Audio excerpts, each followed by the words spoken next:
deciding about your research title, you may now begin writing your background of research. Today, you're expected to describe the background of your research. The background of the study, according to Barrot in 2017, introduces important facets that establish the general context where the study revolves. It may include the description of the subjects of the study or the history involving the research. The background of your study must address a research gap. A research gap is an issue that has not been fully addressed by previous studies. For Faltado III, Bumbita, Boholano, and Pogoy in 2016, the background of the study includes number 1, discussion of the problem in general and the specific situations as observed and experienced by the researcher. The macro to micro approach. Hindi naman necessary na i-discuss yung problem thoroughly sa background of the study, but at least give the readers an overview about your research problem and the specific situations about your topic. Number 2, concepts and ideas related to the problem, including clarification of important terminologies. Of course, you have to define your variables, keywords, and some important terminologies. But aside from that, it must contain concepts and ideas related to your problem and the variables you have chosen. Third, discussion of the existing or present conditions and what is aimed to be in the future or the gap to be filled in by the researcher. While according to Barrot in 2017, there are four components to consider in establishing the research gap of your paper. First is the current state of the field. You have to explain that the general field in which your current study is situated remains to be a significant area of research up to the present. So you have to explain and defend that your topic is still significant. Point out that it continues to interest many researchers and practitioners. It must not only sound significant, but you have to write your background of the study in an interesting manner. So pwede kang mag-start with a question or an interesting fact or trivia. Next is the current and conventional practices in addressing the issue. Discuss the current practices being used by the researchers, practitioners, or authorities within the particular field of study that you are investigating. Make sure to explain the merits of these practices and their contribution to your field of study.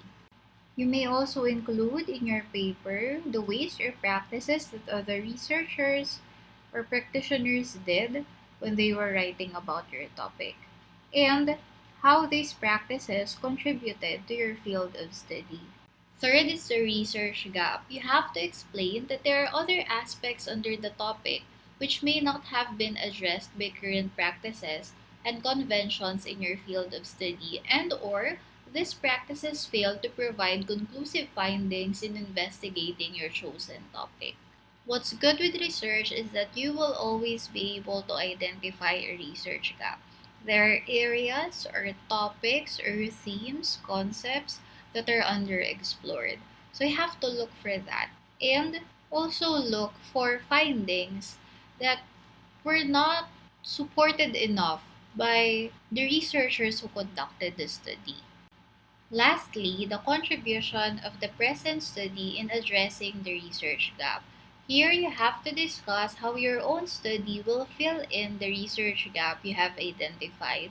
Filling the gap may be in the form of a new methodology or approach, or the development of a new perspective or theory. So, hindi mahirap o malabong lagyan ng laman ang background of the study. It is like an inverted pyramid in some sources. No, it begins by, of course, defining what your variable is all about. And then, you have to discuss what is already known about your study. So, you have to read sources, cite them properly. Huwag lang ilalagay lahat ng feeling nyo ay related sa inyong study. You just don't put in there citations from other studies and other authors. It has to be related, and also as you write it, it should be coherent. So may connection sila sa isa't isa. After writing what is already known, ilalagay nyo na kung ano yung dapat pang malaman. What is the research gap? Ano pa yung hindi pa nade-discover? And why did you decide to study about it? Then lastly, how are you going to fill in the research gap na na-identify mo? At ano yung magiging contribution nito sa field ninyo? Let us now try to answer exercise. It is a true or false activity. Number 1, the research problem is a statement of an issue in your chosen research topic which your study aims to investigate. According to our definition earlier, this item is not the research problem but a research gap. So this one is false.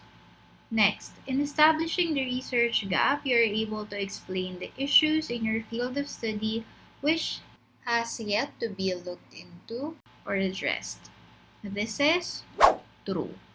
Number 3, the background of research does not require any in-text citation. As I've said, your background of research must be cited properly. So, dapat may in-text citation to. So, number 3 is false. Number 4, the rationale is part of the background of the study which justifies the problem. This is false, although hindi pa natin na-discuss masyado ang tungkol sa rationale, but it doesn't justify the problem.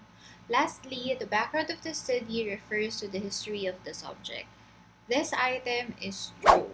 It talks about the history of the subject. That was quick, but that's all for this lesson. If you found this video helpful, then please like this video, subscribe to this channel, and ring the bell button. Thank you for watching!